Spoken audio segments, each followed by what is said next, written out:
Good morning. મારું નામ સ્નેહલ પુરાણી છે. હું શ્રી કેજે પોલિટેકનિક ભરૂચમાં ઇલેક્ટ્રિકલ એન્જિનિયરિંગ ડિપાર્ટમેન્ટમાં લેક્ચરર તરીકે ફરજ બજાવું છું.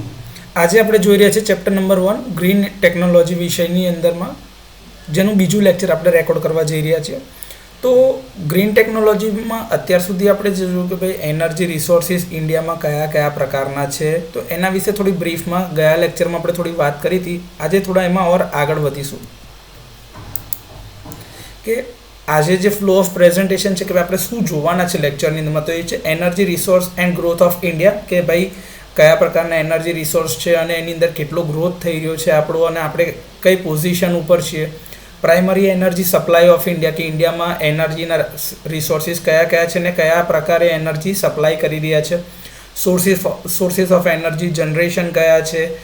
વાતાવરણ પર ફોસિલ ફ્યુઅલના લીધે બર્નિંગના કારણે શું અસર થઈ રહી છે એના વિશે આજે થોડી આપણે વાતચીત કરવાના છીએ આજે લેક્ચરમાં. તો વાત કરવામાં આવે તો ભાઈ energy resource and growth of India, તો એવી વાત કરીએ તો ઉર્જાની દ્રષ્ટિએ જોવા જઈએ તો ઇન્ડિયાની અંદરનો જે ઇકોનોમિકલ ગ્રોથ અથવા તો ડેવલપમેન્ટ જે છે એ બહુ જ સારી રીતે વધી રહ્યો છે, અને આર્થિક દ્રષ્ટિની સાથે સાથે વૈશ્વિક દ્રષ્ટિએ પણ એ એક ખૂબ જ પેરામીટર એવો છે કે જેના ઉપર લોકોનું ખાસ ફોકસ છે. આપણા દેશની અંદરમાં આપણે કન્વેન્શનલ એનર્જી રિસોર્સિસ એટલે કે કોલસો છે, પેટ્રોલિયમ છે, એની સાથે સાથે આપણે નોન કન્વેન્શનલ એનર્જી રિસોર્સ કે જેમ કે વિન્ડ છે, હાઇડ્રો છે, સોલાર છે, એના ઉપર આપણે ફોકસ વધારી રહ્યા છે અને એની ડિમાન્ડ દિવસે ને દિવસે વધી રહી છે. જો વસ્તીની દ્રષ્ટિએ વાત કરવામાં આવે તો અત્યારે ઇન્ડિયાનો ગ્રોથ રેટ 0.879% છે અને આપણી વસ્તી 17.78%, જે આખા વર્લ્ડની વસ્તી છે એની ટોટલ વસ્તી ખાલી ને ખાલી એક જ દેશ ઇન્ડિયામાં છે, અને આપણે અત્યારે આખા વર્લ્ડમાં આ બાબતમાં સૌથી આગળ છીએ અને ચાઇના કરતાં પણ હવે આપણે આગળ વધી ગયા છે. તો એ જોવું હોય તો આપણે થોડાક સ્ટેટિસ્ટિક્સ સાથે પણ એ જોઈ શકીએ છીએ. જો આ એક વેબસાઇટ ઉપરથી અત્યારે જે ઇન્ડિયાની લાઈવ પોપ્યુલેશન છે, તો આ વેબસાઇટની જે લિંક છે મેં તમને ઓલરેડી રેફરન્સમાં શેર કરી રાખેલી છે. તો આપણે અત્યારે વર્લ્ડ વાઇડ ઇન્ડિયાની પોપ્યુલેશન આટલી વધી રહી છે ને જો દર સેકન્ડે એકને એક નવા બાળકો જન્મતા જાય છે એમ આપણા દેશની વસ્તીમાં વધારો થઈ રહ્યો છે. જો ગ્રોથ રેટની વાત કરવામાં આવે તો આપણો જે ગ્રોથ રેટ હતો 1953-54 યરલી ગ્રોથ રેટ, તમે આ આંકડા તમને દેખાતા હશે, જો જે વધતા આંકડો એમ વિશ્વની દ્રષ્ટિએ ભલે ઘટતો જાય છે પણ અત્યારે એક સ્ટેડી ગ્રાફ પર આપણે છીએ. જો જે 2024માં 0.89% જે મેં તમને આગળ વાત કરીએ છીએ, જો તો આપણી ઇન્ડિયાની અત્યારની વસ્તીની વાત કરીએ તો આટલી વસ્તી છે. શનિવારે 11 જાન્યુઆરી 2025માં જ્યારે છેલ્લો આંકડો આપણે યુનાઇટેડ નેશન્સમાં અપડેટ કરાયો હતો એ છે. આ અત્યારનો કરંટનો આજનો આંકડો છે કે જેની અંદરમાં આટલો વધારો થયો છે અત્યાર સુધીમાં. તો આપણી મિડ યર સુધીની અંદરમાં આટલી પોપ્યુલેશનનું એસ્ટિમેશન કાઢીને આપ્યું છે. આની અંદરમાં લગભગ 30,000 થી 35,000 બાળકો બીજા વધી શકે એમ છે. પોપ્યુલેશન જો ઇક્વિવેલન્ટ કરીએ તો આખા વર્લ્ડની જે ટોટલ પોપ્યુલેશન છે એના 17.78% વસ્તી ફક્ત ને ફક્ત ભારતમાં છે. અને મેં તમને જે કીધું એ કે India ranks number 1 in the list of the countries, કે આપણે કોની ઉપર આધારિત છે. જો તમે આ લિંક ઉપર ક્લિક કરો તો તમને દેખાશે કે ભાઈ કયા દેશની વસ્તી કેટલી છે. જો ઇન્ડિયાની વસ્તી જે છે એ ચાઇના કરતાં પણ વધી ગઈ છે, અને ચાઇનાની અંદરમાં જે ગ્રોથ રેટ હતો એ ઓછો થયો છે, મતલબ કે લોકોનું જે પ્રમાણ હોય બાળકો જન્મવાના એ ઓછા થઈ રહ્યા છે, જ્યારે ઇન્ડિયાનો એ ગ્રોથ રેટ પોઝિટિવ છે. આપણે આખા વિશ્વમાં સૌથી આગળ છીએ એ બાબતમાં. ચાઇના કરતાં પણ આપણે આગળ જતા રહ્યા છે. જો એની અંદર તમે જુઓ તો ભાઈ કેટલો વધારો થઈ રહ્યો છે પર્સન્ટેજમાં, કેટલા બાળકો જન્મી રહ્યા છે, કેટલી ડેન્સિટી છે કિલોમીટર સ્ક્વેરના એરિયાની અંદરમાં પોપ્યુલેશન ડેન્સિટી. તો જો ઇન્ડિયાની પોપ્યુલેશન ડેન્સિટી સૌથી વધારે છે, 488 પીપલ પર કિલોમીટર સ્ક્વેર એરિયાની અંદરમાં, અને લેન્ડ એરિયા જે આપણો અવેલેબલ છે આટલો છે. તો એ રીતે તમે જોવા જાઓ તો અર્બન પોપ્યુલેશન 37% છે અને વર્લ્ડમાં આપણે 17.78%ની વસ્તી ખાલી ને ખાલી એકલું ઇન્ડિયા ધરાઈ રહ્યું છે. 17.39%ની વસ્તી ચાઇનામાં છે. એટલે કે એશિયન કન્ટ્રીઝની અંદરમાં ટોટલ જે 35% વસ્તી આખા વિશ્વની છે એ વિશ્વની 35% વસ્તી ઇન્ડિયા અને ચાઇનામાં છે. તમે એ જોવા જાઓ તો પીપલ પર કિલોમીટર સ્ક્વેર એરિયામાં જોવા જાય તો રશિયામાં સૌથી ઓછું અત્યારે દેખાય છે કે ભાઈ 1 કિલોમીટર સ્ક્વેર એરિયામાં ફક્ત ને ફક્ત 9, એટલે વસ્તી ગીચતાની દ્રષ્ટિએ રશિયા સૌથી સારું છે કે જેમાં માણસો ઓછા છે.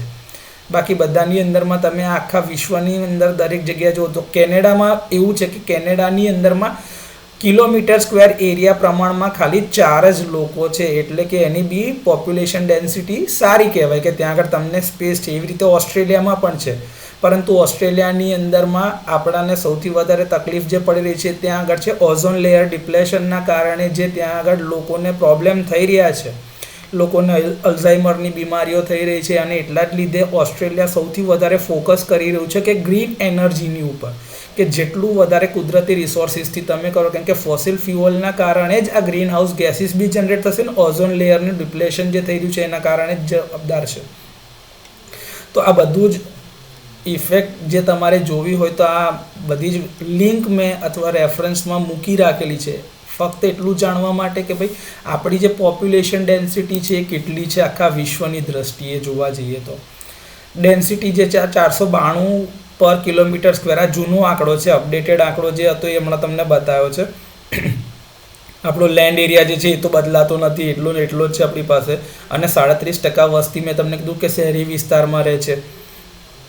આ થોડો હિસ્ટોરિકલ આંકડો છે 2024, 25, 23ની સાપેક્ષે કે આપણો કયો નંબર ચાલતો હતો. 2020 સુધી આપણે બીજા નંબર પર હતા, અને 2022માં એટલે કે 21 વખતે જે કોરોનાવાળી પરિસ્થિતિ હતી ત્યારે આપણે આંકડો નથી લીધો, ત્યાર પછીથી જ્યારથી લીધો છે ત્યારથી આપણે દર વર્ષે પહેલા નંબર પર છીએ. એટલે કે આપણો ગ્રોથ ઘણો સારો છે ને પોઝિટિવ દિશામાં, એટલે કે વસ્તી વધતી જાય છે. 2030 સુધીમાં આપણી વસ્તીનું જે એસ્ટિમેશન ફોરકાસ્ટ કરીને કાઢ્યું છે આટલું કંઈક હશે. અર્બન પોપ્યુલેશન, લોકો શહેરી વિસ્તારમાં વધારે ને વધારે લોકો જઈ રહ્યા છે. એવી જ રીતે તમે જ્યારે જોશો તો 2050 સુધીની અંદરમાં આપણા ત્યાં આગળના બધા જ લોકો 50% લોકો ગામડામાં હશે અને 50% લોકોની આજુબાજુના લોકો શહેરમાં હશે, એવું પ્રિડિક્શન છે, એવું ફોરકાસ્ટ કરીને કહી રહ્યા છે આ લોકો. આ આંકડો જે લીધો છે વર્લ્ડોમીટર્સની ઇન્ફોની જે આ સાઇટ છે એના પરથી લીધો છે, જે રેફરન્સમાં તમારી સાથે મેં શેર કરી રાખેલી છે. જો આપણા દેશની અંદરમાં જોવા જઈએ ને તો કે ભાઈ 5 વર્ષથી ઓછી ઉંમરના લોકો જે મરી રહ્યા છે એની અંદરમાં 28.2 જે આંકડો છે. જો એ તમારે એનો હિસ્ટોરિકલ ચાર્ટ જોવો હોય તો તમે આના પર ક્લિક કરો તો તમને દેખાઈ રહ્યું છે કે ભાઈ ઇન્ફન્ટ મોર્ટાલિટી એટલે કે ભાઈ 22.6 લોકો દર 1000 બાળકોમાં મરી રહ્યા છે, જે આપણા માટે થોડું વિચારવા જેવો વાત છે કે આપણે એ ડેથ રેટ જે છે એ ઓછો થઈ રહ્યો છે. મતલબ કે એડવાન્સ મેડિકેશનના કારણે હવે લોકો નાની ઉંમરમાં ગુજરી જતા નથી, એટલે કે એમની લાઈફની સસ્ટેનેબિલિટીમાં વધારો થઈ રહ્યો છે. જો દેખાય છે આ રહ્યું કરન્ટલી 36.6%, અને આ બંને આ અર્બન એરિયામાં કેટલા લોકો છે અને આ રૂરલ એરિયામાં એટલે કે ગામડામાં કેટલા લોકો રહી રહ્યા છે અને શહેરમાં કેટલા લોકો રહી રહ્યા છે. વસ્તીની દ્રષ્ટિએ એનું થોડુંક બાયફર્કેશન છે. કયા સિટીની અંદરમાં કેટલી વસ્તી છે તો વસ્તી ગીચતાની દ્રષ્ટિએ મુંબઈ, પછી દિલ્હી, બેંગ્લોર, હૈદરાબાદ, પછી અમદાવાદનો નંબર છે. આપણે 5મા નંબર પર આપણું આ મેટ્રો સિટી જે અમદાવાદ છે એની પોપ્યુલેશન આવી રહી છે. દરેક શહેરમાં વડોદરાનો નંબર આવી રીતે 17મા નંબર પર છે. સુરત જે છે 8મા નંબર ઉપર છે ગુજરાતમાંથી. એવી જ રીતે તમે બધા સ્ટેટ, રાજકોટ જે આપણું મેટ્રો સિટી છે એનો 25મો નંબર છે, એટલે કે ત્યાં આગળ વસ્તી ગીચતા ઓછી છે. તમે ચાહો એ બધું જ અહીંયા આગળ જોઈ શકો છો કે તમારે શું જોઈ રહ્યું છે કે ભાઈ ઇન્ડિયાનો જીડીપી ગ્રોથ રેટ કેટલો છે, ડેમોગ્રાફિક્સ એશિયાની અંદર શું છે, વર્લ્ડની ડેમોગ્રાફિક્સ શું છે, એ બધી જ વસ્તુ તમારે જોવી હોય તે બધાના ઓફિશિયલ વેબસાઇટના ડેટા જે તમારે જોઈએ છે બધા ત્યાં તમારી પાસે અવેલેબલ છે, કે તમારે જે વસ્તુનો જે પેરામીટર પર ગ્રોથ રેટ ચેક કરવો હોય તો તમે આ કરી શકો છો. આ વસ્તુ ઓલરેડી મેં તમને એટલે જ શેર કરી છે તમારી સાથે. એ જે ઇન્ડિયાની પોપ્યુલેશન જે છે એમાં આજે કેટલા લોકો જન્મ્યા છે, કેટલા લોકો આજે ગુજરી ગયા છે, એ આંકડો જો કન્ટિન્યુઅસલી અપડેટ થયા કરે છે. 2025માં મેલ કેટલા છે, ફિમેલ કેટલા છે, 100% આપણી જે વસ્તી છે એની અંદરમાં એમાં કેટલો ચેન્જ આવી રહ્યો છે, એમાં કેટલા 2025માં મેલ જન્મ્યા છે, કેટલા ડેથ થઈ રહ્યા છે, એ બધો આંકડો તમારો કન્ટિન્યુઅસલી અપડેટ થઈ રહ્યો છે. તો આવી થોડી વેબસાઇટ ઉપરથી તમને એકચ્યુઅલ આંકડાનો ખ્યાલ આવે કે ભાઈ કેટલી વસ્તુ વધી રહી છે, કેટલી વસ્તી ઘટી રહી છે. આ ઇન્ડિયાની પોપ્યુલેશનનો ગ્રોથ રેટ જે છે અત્યાર સુધી જે મેં તમને કીધું હિસ્ટોરિકલી જે આંકડો આપણી પાસે અવેલેબલ છે આ યર વાઇઝ છે. યર વાઇઝ આપણું પોપ્યુલેશન ઇન્ક્રીઝ કેટલું થઈ રહ્યું છે એનો આંકડો છે. પોપ્યુલેશન કન્ટ્રીઝ તમારે બીજા કન્ટ્રીઝની જોવી હોય તો ઇન્ડિયાની સાપેક્ષે કેટલા ટકા છે, તો ચાઇનાની વસ્તી ઇન્ડિયાની સાપેક્ષે 97.2726% જેટલી જ છે, જે આપણી વધારે છે એમની ઓછી છે. કોઈ બી કન્ટ્રી અત્યારે આપણી પાસે નજીકમાં છે નહીં. ચાઇના અને ઇન્ડિયા એ આખા વિશ્વમાં સૌથી વધારે વસ્તી ધરાવતી કન્ટ્રીઝ છે. તો આ આંકડો તમારે જોવો હોય તો તમને ખબર પડે કે ભાઈ આપણા દેશની વસ્તી શું છે, જેના વિશેની બેસિક ઇન્ફોર્મેશન તમારી સાથે મેં શેર કરી રાખેલી છે. ગ્રોથ રેટની જો આપણી વાત કરવામાં આવે તો જે મેં તમને આગળ કીધું કે ભાઈ according to the IMF international monetary fund world economic Outlook જે છે 2024 ઓક્ટોબરનો જે ડેટા છે એને એવું કીધું છે કે ઇન્ડિયાનો GDP ગ્રોથ રેટ જે છે એ 20.24%ની આજુબાજુ છે અને એની અંદરમાં 7.021% વધારો નોંધાયો છે. અત્યારે ઇન્ડિયા 7મા પોઝિશનમાં છે 194 કન્ટ્રીઝમાં અને આનું એક્સપાન્શન 2023માં 8.153% જેટલું વધારે આવ્યું છે, જ્યારે ઇન્ડિયાની 8મી પોઝિશન હતી. અને એશિયાની દ્રષ્ટિએ જોવા જાય તો ઇન્ડિયા અત્યારે સેકન્ડ ફાસ્ટેસ્ટ ગ્રોઈંગ એશિયન ઇકોનોમીમાં છે. જે તમારે જોવું હોય તો અમે ડિટેલ બી તમારી સાથે શેર કરી છે કે જો IMF જે કહી રહ્યું છે વર્લ્ડ ઇકોનોમિકમાં એ આ જ આંકડો છે. વર્લ્ડ બેંકના આધારે આપણો જે ગ્રોથ છે India was among the top 10 growing economies in 2 years. આપણે છેલ્લા 2 વર્ષથી ટોપ 10 ગ્રોઈંગ કન્ટ્રીઝ જે છે એમાં આપણો નંબર છે. જો આ છે 2016માં આપણે 9મો નંબર હતા 208 કન્ટ્રીઝમાં અને 2023માં બી આપણો 9મો નંબર છે, પણ 186 કન્ટ્રીઝની અંદરમાં આપણો દિવસે ને દિવસે ગ્રોથ રેટ વધી રહ્યો છે, જે બતાવી રહ્યું છે કે ઇન્ડિયા સારી રીતે પ્રોગ્રેસ કરી રહી છે. જો તમારે ગ્રોથ રેટનો ગ્રાફ જોવો હોય તો આ કોરોનાવાળી પરિસ્થિતિમાં આપણો ગ્રોથ રેટ સૌથી ડાઉન હતો, જેને આપણે 2021-22થી પછી પાછું પોઝિટિવ ડાયરેક્શનમાં ખેંચી રહ્યા છે. વર્લ્ડ ક્રાઇસિસના કારણે આ ઇન્ડિયાનો ગ્રોથ રેટ ઘટી રહ્યો છે, પણ એ એવરેજ ગ્રોથ રેટની સાપેક્ષે વધારે જ દેખાય છે જે દર વખતે. એટલે પોઝિટિવ ગ્રોથ રેટ બતાવે છે કે ઇન્ડિયા સારું એવું ગ્રોથ કરી રહી છે. જો એનો રેન્ક જોવા જાય ટોટલમાં કેટલો છે એ ગ્રોથ રેટ બતાવી રહ્યું છે તમને કે ભાઈ વર્લ્ડ બેંક કેવી રીતે એસ્ટિમેટ કરી રહી છે. તો GDP પર કેપિટા 2023માં આપણો 179/6/179 હતો અને 9/186, એટલે કે આપણો 9મો નંબર હતો GDPની દ્રષ્ટિએ. અને GDP પર કેપિટામાં આપણો 6થો નંબર હતો 179 કન્ટ્રીની સાપેક્ષે અને આપણો ગ્રોથ રેટ જે 2023માં હતો એ 6.721 છે.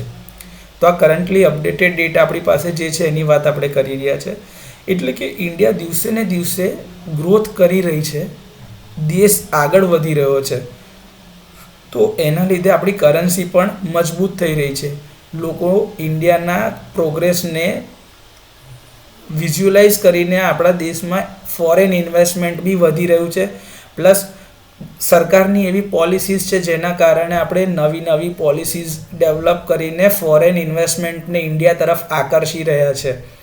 તો એ થોડો આંકડો આપણા માટે જાણવો જરૂરી હોય છે કે જે આપણાને ખબર હોવી જોઈએ આપણા કન્ટ્રી રિલેટેડનો. તો આ પર કેપિટા ગ્રોથ બી દેખાય છે કે ભાઈ પર કેપિટા ગ્રોથ આપણા કન્ટ્રીઝનો જે વધારો આવી રહ્યો છે, તમે દર વર્ષની સાપેક્ષે જોવા જઈએ એ આ આંકડો સ્ટેટિસ્ટિકલ જે ડેટાની વાત કરવામાં આવે તો આપણા દેશનો જે વધારો થઈ રહ્યો છે આ ગ્રાફિકલ મેનરમાં છે, વર્ષ વાઇઝ જે છે જેમાં ગ્રીન જે છે એ ગ્રોથ રેટ પર્સન્ટેજ 2011-12ની સાપેક્ષનો છે અને આ જે છે એ કરંટનો ગ્રાફ છે. તમે જુઓ છો કરંટનો ગ્રાફ જે છે એ ગ્રીન એટલે કે 2011-12ની સાપેક્ષે ઉપર જ જઈ રહ્યો છે, એટલે કે આપણા દેશનો વિકાસ સારો થઈ રહ્યો છે.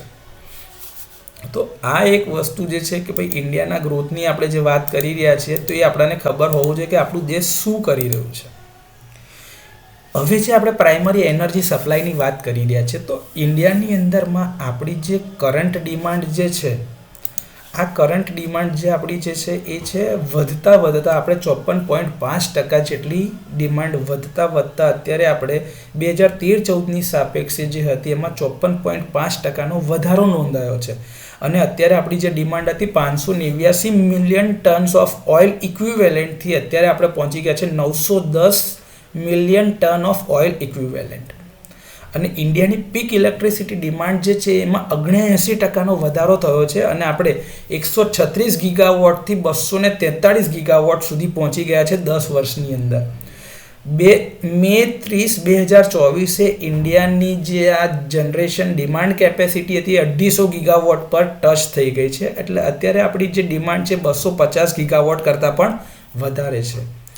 સામે આપણું જે જનરેશન જે છે એની બી જો વાત કરવામાં આવે તો રૂફટોપ સોલાર જે છે આખા વિશ્વમાં 45% ગ્રોથ સાથે અત્યારે આપણી પાસે એની ડિમાન્ડ 14.45 ગીગાવોટ પર આપણે પહોંચાડી દીધી છે 2024-25 સુધીની અંદરમાં. અને આ આંકડો ઓક્ટોબર 2024નો છે કે જેમાં આટલો મોટો ગ્રોથ આપણે જોયો છે.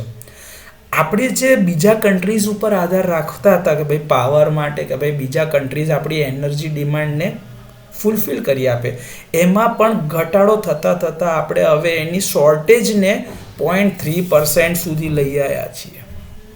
તો એમાં બી સારો એવો ઘટાડો નોંધાયો છે. કયા પ્રકારના એનર્જી સોર્સના આધારે કેટલા ટકાનું જનરેશન જે થઈ રહ્યું છે એની જો ઇન્ફોર્મેશન જોઈએ તો હજી બી આપણું જનરેશન કોલ બેઝ પાવર પ્લાન્ટથી 47.56% જેટલું વધારે છે. નેચરલ ગેસની દ્રષ્ટિએ આપણે 28.42% ઉર્જા પ્રોડ્યુસ કરી રહ્યા છે. બાયોમાસથી 13.34%, સોલારથી જે જનરેશન થઈ રહ્યું છે 5.22% પર છે. જીઓથર્મલમાં 2.20% છે. હાઇડ્રો પાવરમાં 1.39% છે. અને વિન્ડ પાવરનું જે પર્સન્ટેજ જે જનરેશન છે 1.16% છે. અને ન્યુક્લિયરમાં 0.70% છે.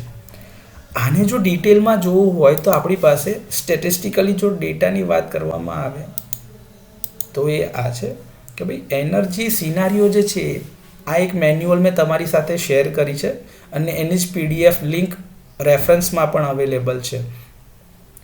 ઓફિશિયલ વેબસાઇટ છે બ્યુરો ઓફ એનર્જી એફિશિયન્સી પર અવેલેબલ જ છે. આ એની જ એક વેબસાઇટ ઉપરથી હું તમને આ ડિટેલ આંકડા બતાવી રહ્યો છું કે ઇન્ડિયાનું એનર્જી સિનારીઓ 2023-24 માટે શું છે. મિનિસ્ટ્રી ઓફ પાવર દ્વારા જે ફોરકાસ્ટ કરીને જે આપવામાં આવેલું છે એ કરંટ એડિશન 2 જે છે એની જ હું વાત કરી રહ્યો છું તમારી સાથે. તો આ થોડા એના પ્રીફેસની અંતે જે ઇન્ફોર્મેશન જે તમારી માટે શેર કરી હોય બુકલેટની આગળમાં એ છે. આપણો જે મેઇન ફોકસ છે કે આપણે જેના ઉપર ફોકસ કરીએ છીએ, જે વસ્તુની આપણે જરૂરિયાત છે, જો તમને દેખાતું હશે તો આ બતાવી રહ્યું છે કે ભાઈ શું કહેવા માંગે છે કે ભાઈ બ્યુરો ઓફ એનર્જી એફિશિયન્સી જે છે એ એક ઇમ્પોર્ટન્ટ રોલ પ્લે કરે છે આપણા દેશને આગળ લઈ જવા માટે. અને આપણી જનરેશન કેટલું છે, આપણે કેટલું એફિશિયન્ટલી એને યુટિલાઇઝ કરી રહ્યા છે, તો રિસોર્સ બી મેનેજ કેટલી રીતે કરી રહ્યા છે એની બી વાત કરી છે. અને આપણે જે છે એનું અચીવ કરવાના છે 50% of install capacity of non fossil fuel sources એટલે કે રિન્યુએબલ રિસોર્સિસ બાય 2030. આપણું આ ટાર્ગેટ છે અને 2070 સુધીમાં આપણે બધું જ 0 કાર્બન એમિશન ઉપર પહોંચી જવાના છે. એટલે કે આપણા કોઈ બી રિસોર્સિસ જે હશે પેટ્રોલિયમ પ્રોડક્ટ પર આધારિત નહીં હોય, જેનાથી કોઈ પણ ઝેરી ગેસ વાતાવરણમાં જશે નહીં. જ્યારે પેરિસ સમિટ થયું હતું તેની અંદર પેરિસ એગ્રીમેન્ટના અંડરમાં દરેક કન્ટ્રીઝને કાર્બન એમિશન પર કંટ્રોલ રાખવા માટે કહેવામાં આવ્યું હતું અને દરેક કન્ટ્રીએ પોતાનો એક ગોલ આપ્યો હતો કે ભાઈ અમે ક્યાં સુધીમાં નેટ 0 કાર્બન એમિશન સુધી પહોંચવા માંગીએ છીએ, જેથી કરીને વાતાવરણને પ્રદૂષિત થતું અટકાવી શકાય. તો આપણે કન્ટ્રીએ કીધું કે અમે 45% જે છે 2030 સુધીની અંદરમાં આ વસ્તુ અચીવ કરીને અમે અમારા ફોસિલ ફ્યુઅલનો રિસોર્સ ઓછો કરીને નોન ફોસિલ ફ્યુઅલ એટલે કે કુદરતી રીતે વાતાવરણને પ્રદૂષિત ન કરે એવા રિસોર્સિસ ઉપર આધારિત જ પાવર જનરેશન કરીશું અને યુટિલાઇઝેશન કરીશું. અને એટલે જ કદાચ અત્યારે માર્કેટમાં જે ટ્રેન્ડિંગ છે તો આપણે ઇલેક્ટ્રિક વ્હીકલ્સ જોઈ રહ્યા છે કે જેના પર લોકોનું ફોકસ વધી રહ્યું છે. બીજું આગળ વાત કરવામાં આવે તો આ બધી જ વસ્તુઓના લીધે વાતાવરણમાં શું અસર થવાની છે એની બી આ લોકોએ વાત કરી છે. અને આ ઓફિશિયલ વસ્તુ પરથી એટલા માટે કહેવામાં આવે છે કે કોઈ પણ વાત જે છે એ બેઝ વગર ના થાય, સ્ટેટિસ્ટિકલી ડેટા વગર ના થઈ શકે, એટલા માટે તમારી સાથે આ શેર કરી રહ્યા છે. કારણ કે તમારી જે ચોપડીનો જે ડેટા છે એ જૂનો છે, એ 2020, 22, 23માં બનેલો ડેટા છે. તો અત્યારની કરંટ સિચ્યુએશન તમને ખબર હોવી જરૂરી છે, એટલા માટે તમારી સાથે. હવે તમે આ મેન્યુઅલ વાંચો તો એની અંદરમાં જે આ નાના નાના એબ્રિવિએશન લખેલા હોય તો એબ્રિવિએશન શું કહેવા માંગે છે ને એની બી ઇન્ફોર્મેશન અગાઉથી આગળ આપી દીધી હોય, જેથી કરીને તમે વાંચો જેમ કે જીડીપી વાંચો તો તમને ખબર પડવી જોઈએ કે ભાઈ એનો મતલબ થાય છે ગ્રોસ ડોમેસ્ટિક પ્રોડક્ટ. GEF કોઈ જગ્યા પર લખ્યો હોય તો એનો મતલબ છે ગ્લોબલ એન્વાયરમેન્ટ ફેસિલિટીની વાત કરી રહ્યા છીએ આપણે.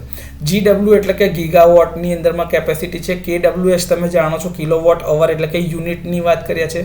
LPG એટલે કે લિક્વિફાઈડ પેટ્રોલિયમ ગેસ ને LNG એટલે કે લિક્વિફાઈડ નેચરલ ગેસ. MNRE એટલે ministry of new and renewable energy. ગયા વખતના લેક્ચરમાં જ મેં વસ્તુ આ તમારી જોડે શેર કરી હતી. આના ડેટા આપણે MNRE પરથી જ લઈને હતા રિન્યુએબલ જનરેશનના. મિનિસ્ટ્રી ઓફ SPI MOSPI એટલે કે ministry of statistic and programme implementation શું કહે છે. Ministry of road transport and highway શું કહે છે. Ministry of petroleum and natural gas શું કહે છે. આ બધાની પાસેથી ડેટા મંગાવવામાં આવે છે. જે મેં તમને આગળ કીધું MTOE નું ફૂલ ફોર્મ છે million tons of oil equivalent. જે આપણો ડેટા કન્ઝમ્પશન છે. વાતાવરણમાં જે નાઇટ્રોજન ઓક્સાઇડ જાય છે તો એને NOx લખ્યું છે, NOx લખ્યું હશે, એનો મતલબ આ છે. PAT નો મતલબ થાય છે પરફોર્મ, અચીવ એન્ડ ટ્રેડ. એટલે કે તમે પહેલાં પરફોર્મન્સ આપો, એનું જનરેશન બતાવો, એને અચીવ કરો અને એને ટ્રેડ કરો. એની માટે અલગ અલગ સાયકલ છે કે ભાઈ પેટ સાયકલ 1, પેટ સાયકલ 2, 3, 4, 5, 6. આપણે વર્ષ વાઇઝ કેટલું જનરેશન લઈ રહ્યા છીએ અથવા તો કઈ સાયકલ સુધીમાં કેટલો ટાર્ગેટ અચીવ કરવાનો છે. જે આપણો ટાર્ગેટ હોય એને આપણે આવી રીતે અલગ અલગ ભાગમાં નાના શોર્ટ ટાર્ગેટમાં વહેંચી દીધેલા છે.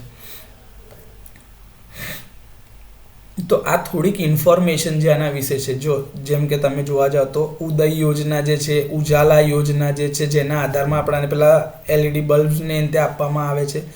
આ બધી જ વસ્તુઓના નાના પોઈન્ટ્સને બી આ લોકોએ આની અંદર ઇન્ક્લુડ કરીને કહી રહ્યા છે કે ભાઈ જો 203 gigawatt India installed 203 gigawatt of renewable energy and reduce emission intensity of its by 33% 2005 થી 2019ની અંદરમાં. તો આટલો એક ફરક પડી રહ્યો છે અને આપણે 2030 સુધીની અંદરમાં ટાર્ગેટ અચીવ કરવાનો છે. અને 2047માં જે આપણું વિકસિત ભારતનો જે ટાર્ગેટ છે એ ટાર્ગેટને અચીવ કરવા માટે આપણે એ દિશામાં આ જે લક્ષ્ય નક્કી કર્યા છે એ દિશામાં આપણો પ્રોગ્રેસ બતાવી રહ્યા છીએ. જો એનર્જી સોર્સિસ જે કરન્ટલી ફોસિલ ફ્યુઅલના કારણે જઈ રહ્યા છે 75% જે છે એના માટે ગ્રીન હાઉસ ગેસીસ પ્રોડ્યુસ કરે છે ને એ એમિશનથી વાતાવરણને પ્રદૂષિત કરી રહ્યા છે. તો એના માટે બી આપણે આપણા જે સ્ટેક હોલ્ડર્સ છે એની સાથે વાતચીત કરીને આપણે એને બતાવી રહ્યા છે કે ભાઈ ગ્રીન હાઉસ ગેસીસનું એમિશન જેટલું ઓછું થાય એટલું સારું છે. એના લીધે વાતાવરણને થતી આપણી આડઅસરો આપણે ઓછી કરી શકીએ છીએ. તો આ થોડા પ્રીફેસની વાત છે. સ્ટેટિસ્ટિકલ ડેટામાં વાત કરવામાં આવે તો જો તમે જુઓ, મેં તમને કીધું કે આપણું જે million tons of oil equivalent છે 910 ઉપર છે 2023-24માં આપણી જે સપ્લાય ડિમાન્ડની વાત કરીએ, જેમાંથી 60% આપણું ડિમાન્ડ જે છે એ કોલથી સંતોષાય છે, 28% from oil, 7% from gas and 5% from non fossil fuel energy sources. એટલે કે કુદરતી જેમ કે સોલાર, વિન્ડ, સ્મોલ હાઇડ્રો, એની આપણે વાત કરી રહ્યા છે. આ 5%થી જે જનરેશન મળ્યું છે. કન્ઝમ્પશનની વાત કરીએ તો કન્ઝમ્પશન આપણું 597 મિલિયન ટન્સ ઓફ ઓઇલ છે, જેમાં 49% કન્ઝમ્પશન ઇન્ડસ્ટ્રીમાં છે, 13% કન્ઝમ્પશન બિલ્ડિંગ્સમાં છે, 12%નું કન્ઝમ્પશન ટ્રાન્સપોર્ટેશનમાં છે, એગ્રીકલ્ચરલમાં 4% છે અને બીજા જે સેક્ટર્સની વાત કરીએ એમાં 22%નું કન્ઝમ્પશન છે, જેમાં રેસિડેન્શિયલનો પણ ભાગ છે. તો આ રીતે તમે કેટલું એનર્જી જનરેટ કરો છો ને કેટલું બેલેન્સ કરો છો, ક્યાં કેટલી એનર્જી વપરાય છે એની બી ઇન્ફોર્મેશન પર્સન્ટેજ વાઇઝ જે તમારી ચોપડીમાં જૂનો ડેટા છે એના કમ્પેરમાં અહીંયા આગળ નવો ડેટા મળે છે. એટલે જ તમારી સાથે આ PDF હું શેર કરું છું, જેથી કરીને તમારે તમારી નોટ્સ લખવી હોય અથવા તો તમારે પરીક્ષામાં લખવું હોય તો તમે આ સાચો આંકડો લખી શકો છો. જે તમને મેં આગળ કીધું કે ભાઈ આપણે જે એનર્જી સેવિંગ્સ જે છે 53.60 million tons of oil equivalent આપણે આટલી બચાવી છે, જે આખા કન્ટ્રીના પ્રાઇમરી એનર્જી સપ્લાયના 6% બરાબર થઈ રહ્યું છે. એટલે આપણે આટલી એનર્જી બચાવી છે, જેના લીધે આપણાને આટલા રૂપિયાની બચત થઈ છે, આટલા કરોડ રૂપિયાની. જો લખેલું છે કે ભાઈ this savings have lead two significant cost reduction of આટલા કરોડો રૂપિયા આપણા બચ્યા છે. તો લોકો જ્યારે કહેતા હોય કે ભાઈ રિન્યુએબલથી શું ફરક પડે છે, તો ઘણો ફરક પડે છે, જેને આપણે નજરઅંદાજ કરવા જઈ રહ્યા છે. એટલે જ એનર્જી કન્ઝર્વેશનમાં તમને એવું બી કહીએ છીએ આપણે કોલેજ લેવલ પર કે જ્યારે જરૂર ના હોય ત્યારે ઉર્જાનો વ્યય કરવો નહીં. કેમ કે અત્યારના કેસમાં તો આપણે એવું કહીએ છીએ કે ભાઈ energy save is energy produced, કે તમે એનર્જી પ્રોડ્યુસ નહીં કરી શકતા તો કંઈ વાંધો નહીં, એનર્જીનો વ્યય થતો તો અટકાવી શકો છો, એ એનર્જી પ્રોડ્યુસ કર્યા બરાબર જ છે. આગળ આપણે જે વાત કરીએ છીએ કે તો ભાઈ સપ્લાય સાઇડ ટ્રેન્ડ્સ અને એનાલિસિસ કરીએ તો કંપની, સ્ટેટ અને કોલ ટાઈપના જે જનરેશન છે, જે પ્રોડક્શન કરે છે, તો પ્રાઇવેટ એજન્સી કેટલું કરે છે, એ બધાનો હિસ્ટોરિકલ ડેટાની સાથે આપણે વાતચીત કરવાના છીએ આની અંદરમાં. ડિમાન્ડ સાઇડ મેનેજમેન્ટનો ટ્રેન્ડ અત્યારે માર્કેટમાં ખૂબ જ સરસ રીતે ચાલી રહ્યો છે, જેના લીધે આપણે સરકારે એવી પોલિસી બી આપી છે કે ભાઈ તમે લોડ મેનેજમેન્ટ કરો, સવારમાં એ લોડ વાપરવો એના કરતાં રાત્રે જો તમે એ લોડ વાપરતા હશો તો તમારી બચત સારી થતી જશે. તો આવી ઘણી બધી પોલિસી સરકારે ડિઝાઇન કરેલી છે ઇન્ડસ્ટ્રીઝ માટે, બિલ્ડિંગ્સ માટે. જો ઇન્ડસ્ટ્રી માટે વાત કરીએ તો એનાલિસિસ કરવામાં આવે એનર્જી કન્ઝમ્પશનનું ઇન્ડસ્ટ્રીઝમાં, તેમાં સેક્ટર વાઇઝ કરેલું છે, એ બી તમને આગળ બતાવે છે ને. એમાં એનર્જી એફિશિયન્સીની સ્કીમ શું છે, કે આપણે પાવર ઓછો વ્યય કરવો હોય તો આપણે શું કરી શકીએ છીએ, તો એના બધાના વિશે સેક્ટર વાઇઝ આની અંદરમાં ડિટેલ્ડ ઇન્ફોર્મેશન આપણી સાથે આપેલી છે. તો આપણે જે વાત કરીએ તો ભાઈ શરૂઆતમાં કે ઇન્ડિયાની એનર્જી નીડમાં વધારો થઈ રહ્યો છે, જે મેં તમને આગળ કીધું હોય કે ભાઈ 54.5% વધારા સાથે આપણે 910 million tons of oil equivalent સુધી પહોંચી ગયા છે. અને આપણી વસ્તી બી દિવસે ને દિવસે વધી રહી છે, એ બી મેં તમને આગળ કીધું કે ઇલેક્ટ્રિસિટી જે કન્ઝમ્પશન છે એની અંદરમાં 874 બિલિયન યુનિટ્સ જે હતા એની અંદરમાં 1543 બિલિયન યુનિટ્સનો વધારો થઈને અત્યારે 2023-24માં 5.8% એનો વધારો દેખાય છે. આપણી જે પર્સન્ટેજ સર્જ ડિમાન્ડ જે હતી અત્યારે 250 ગીગાવોટ કરતાં પણ વધી ગઈ છે. બીજું કે આપણે જે રિલાયેબલ અને ક્લિયર એટલે કે વાતાવરણને પ્રદૂષિત ના કરે એવા નોન કન્વેન્શનલ એનર્જી રિસોર્સ કે જે કુદરતમાં પુનઃ પ્રાપ્યની દ્રષ્ટિએ જોવામાં આવે છે, એવા એનર્જી રિસોર્સ પર આપણું રિલાયેબલ એટલે કે આપણો ભરોસો વધી રહ્યો છે અને આપણે એનાથી જનરેશન વધારતા 442 ગીગાવોટ 2023-24માં વધારો નોંધાયેલો છે. જો એની વાત કરવામાં આવે તો 76 ગીગાવોટથી 191 ગીગાવોટ સુધી આપણે 10 વર્ષમાં જ પહોંચી ગયા છે રિન્યુએબલ એનર્જી કેપેસિટી જનરેશનમાં.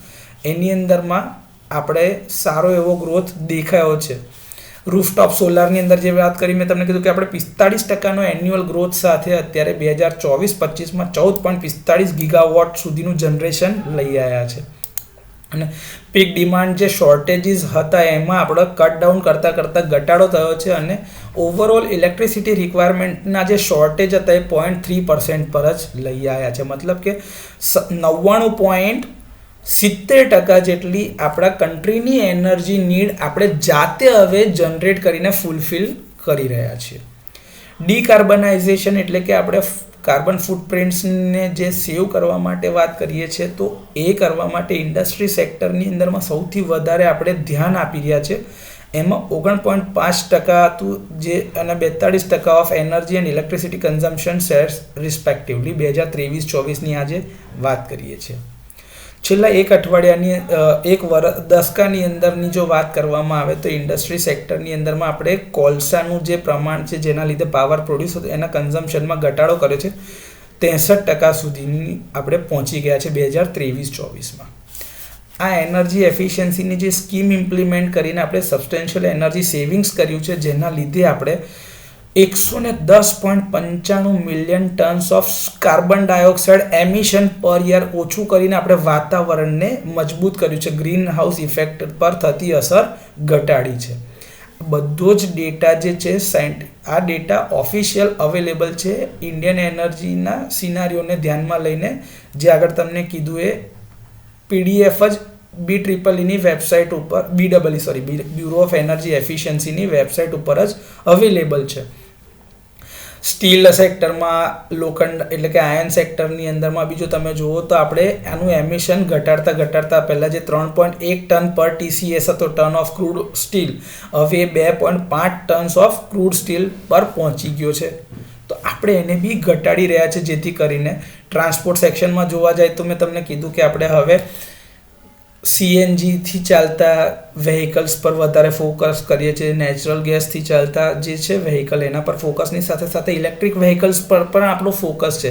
અને હાઈવેઝની ઉપર તમે જોતા હશો તો હવે ઇલેક્ટ્રિક બસીસ પણ ચાલી રહી છે, જેના લીધે આપણું ફ્યુઅલ કન્ઝમ્પશન જે થતું હતું એ ઓછું થઈ રહ્યું છે, જેના કારણે ઇન્ડિયાની અંદરમાં પોલ્યુશન જે થતું હતું રોડ ટ્રાન્સપોર્ટમાં એમાં સારો એવો ઘટાડો થઈ રહ્યો છે. આની અંદર હજી બી ટેકનોલોજીકલ એડવાન્સમેન્ટ ચાલી રહ્યા છે, જેમાં આપણે હાઇડ્રોજન ફ્યુઅલ સેલ્સથી બી ચાલતા વેહિકલની ઉપરમાં સારી એવી સ્કીમ આપીને લોકોને એન્કરેજ કરીએ છીએ કે એ લોકો આવા વેહિકલ્સ પરચેસ કરતા જાય. રેસિડેન્શિયલ ઇલેક્ટ્રિસિટી કન્ઝમ્પશનમાં બી સારો એવો વધારો નોંધાયો છે, જેના લીધે આપણું જનરેશન જે છે એ તો વધી રહ્યું છે, પણ સાથે સાથે કન્ઝમ્પશન પર વધી રહ્યું છે. પર કેપિટા કન્ઝમ્પશન વધે એક કન્ટ્રીનો એક ગ્રોથ પેરામીટર છે કે જેના લીધે દેખાય કે લોકો વધારે સમૃદ્ધ છે, જેટલું વધારે ઇલેક્ટ્રિસિટી કન્ઝમ્પશન પર કેપિટા વધતું જાય. સોલરાઇઝેશન જે થઈ રહ્યું છે એગ્રીકલ્ચર સેક્ટરમાં, મેં તમને કીધું એ કે લોકો હવે જે એમના જે પંપ હતા એ વોટર પંપ જે હતા ઇરિગેશનની અંદરમાં એમાં સોલાર પંપ સેટ વાપરી રહ્યા છે, જેમાં સોલારથી જ એ લોકો ટ્યુબવેલના પંપને ચલાવી રહ્યા છે. આગળ જતાં અત્યારે જે આપણે ગ્રોથ જોઈ રહ્યા છે એની અંદરમાં જેમના ટ્રેક્ટર હતા એ ટ્રેક્ટર બી હવે બેટરીથી ચાલતા ટ્રેક્ટર પણ બનવા લાગ્યા છે, અને એ ટ્રેક્ટર પણ કોમર્શિયલ માર્કેટમાં અવેલેબલ છે, ને એમાં બી સરકારે એ વેહિકલ પરચેસ કરવા માટે ફાર્મર્સને સબસિડી આપેલી છે. આની અંદરમાં હજી બી ફીચર્સ એટલા વધતા જઈ રહ્યા છે કે તમે તમારી જે ખેતરની જે ફેન્સિંગ કરી હોય એ ફેન્સિંગને બી જો તમારે પાવર આપવો હોય તો એ પાવર બી તમે તમારા ટ્રેક્ટરની બેટરીથી આપી શકો છો. બેટરી અનયુઝડ છે, નોન યુટિલાઇઝેશનના સ્ટેજમાં છે, જો અવેલેબલ ના હોય ગ્રીડ પાવર ત્યારે. તો આવા ઘણા બધા ફીચર્સ એ લોકોએ આપ્યા છે. સાથે જ્યાં અનકલ્ટિવેટેડ લેન્ડ્સ છે ત્યાં આગળ આપણે મોટા મોટા સોલાર પાર્ક બનાવી દીધા છે, એટલે કે ખેડૂત પોતાની જમીન વેચી નાખે એના કરતાં ખેડૂત એ જ જમીન ઉપર સોલાર પાવર પ્લાન્ટ જનરેટ કરે અને એનાથી જ એનર્જી બીજા કોઈ ઇન્ડસ્ટ્રીઝને આપે, જેથી કરીને એને બી એક બચત થાય અને એને બી એનું એક ભાડું મળતું જાય, તો એનું ઘર બી ચાલે અને એનું બી ડેવલપમેન્ટ થતું જાય. કેમ કે અનકલ્ટિવેટેડ લેન્ડ છે ત્યાં આગળ કશું જ પાકતું નથી, તો એ રાખી મૂકવો એના કરતાં ત્યાં આગળ સોલાર પાર્ક બનાવીને પણ લોકો અત્યારે પોતાનું ગુજરાન ચલાવી રહ્યા છે. એની બી સ્કીમમાં સારો એવો ગ્રોથ દેખાઈ રહ્યો છે. આપણે જે એનર્જી જનરેશન થઈ રહ્યું છે તો તમને જે દેખાય છે કે ભાઈ આપણે શું જોઈએ છે, તો ભાઈ આપણો જે લેન્ડસ્કેપ છે એ કયા પ્રકારમાં વહેંચાયેલો છે. તો એક છે કે ભાઈ રેગ્યુલર ક્વોલિટી ડેટા સેટ્સ જે છે પબ્લિક ઇન્સ્ટિટ્યુશન્સ જે આ મેજર કરી રહી છે કે ભાઈ કેટલો ગ્રોથ વધી રહ્યો છે, જેની અંદરમાં સેન્ટ્રલ એનર્જી એજન્સી જે છે એની વાત છે, ministry of new and renewable energy resources છે. આ બધા જ મિનિસ્ટ્રીઝને તે સ્ટાન્ડર્ડ ડેટા જોઈ રહ્યા છે કે જેના આધારે આપણું કન્ઝમ્પશન ને જનરેશન કેટલું છે. એ ઇકોનોમિક સર્વેસ થઈ રહ્યા છે સબ નેશનલ લેવલ પર, નેશનલ લેવલ પર, જેના આધારે આપણને ખબર પડે કે આપણો ગ્રોથ કેટલો છે. મીટરિંગ અને મોનિટરિંગ ડિવાઇસ દિવસે ને દિવસે વધારી રહ્યા છે. તમે જોતા હશો તો દરેક જગ્યા પર રિમોટ મોનિટરિંગ યુનિટ લગાડેલા છે, જેના આધારે ખબર પડે કે ભાઈ અહીંયા આગળથી જનરેશનની ડિમાન્ડ કેટલી છે, કેટલો પાવર એ લોકો પરચેસ કરી રહ્યા છે, વાપરી રહ્યા છે, એની કન્ટિન્યુઅસલી ડિમાન્ડ બી મોનિટર થઈ રહી છે. Rising in with specific power sector value chain, એ બધી અલગ અલગ જગ્યા બધી સ્કીમના આધારે કેટલા લોકોએ કઈ સ્કીમના અંતર્ગત આ સોલાર પાવરને પરચેસ કરવાનું કીધું છે, કાં તો એમિશનને ઓછું કરવા માટે શું ફોકસ કરી રહ્યા છે, એનો બી ડેટા જે છે આ બધી સ્કીમમાં આવતો હોય એને બી મોનિટર કરી રહ્યા છે. આપણે એન્વાયરમેન્ટ રિલેટેડ ડેટા સેટ્સ જે છે આપણી પાસે એનો યુઝ કરીને કેટલો બચત કરીએ છીએ, કેટલો ફાયદો કરીએ છીએ, કંપનીનો ગ્રોથ શું છે, કન્ટ્રીનો ગ્રોથ શું છે, બધી જ વસ્તુને મોનિટર થઈ શકે છે. એન્ડ યુઝ એફિશિયન્સી પ્રોગ્રામ્સ જેમાં LED બધી જગ્યા પર લગાડે છે. આપણે સ્ટ્રીટ લાઇટ જે છે એ સોલાર બેઝની કરી રહ્યા છે. એનર્જી બિલ્ડિંગની એફિશિયન્સી જે છે એ એવી રીતે યુટિલાઇઝ કરીએ કે જેમાં હીટિંગ એન્ડ વેન્ટિલેટિંગ સર્કિટ્સ જે છે, જે આપણા પ્લાન્ટ્સ છે, એને એવો કંટ્રોલ કરે કે ભાઈ બિલ્ડિંગનું ટેમ્પરેચર કન્ટિન્યુઅસલી એટલાની આજુબાજુ જ રહે, તો એ ટેમ્પરેચરના લીધે થઈને આ જે એમિશન થતા હોય કાર્બન એમિશન એને કંટ્રોલમાં લાવી શકાય. સ્માર્ટ મીટરિંગ કરી રહ્યા છે. ઇલેક્ટ્રિક વ્હીકલ્સ પર ફોકસ છે આપણું. બધી જ વસ્તુ પર આપણું ફોકસ કરતાં આપણી કન્ટ્રીની એક પોલિસી જે આપણે નક્કી કરી છે એના આધારે આપણો ગ્રોથ રેટ શું છે એ આપણે જોઈ રહ્યા છીએ.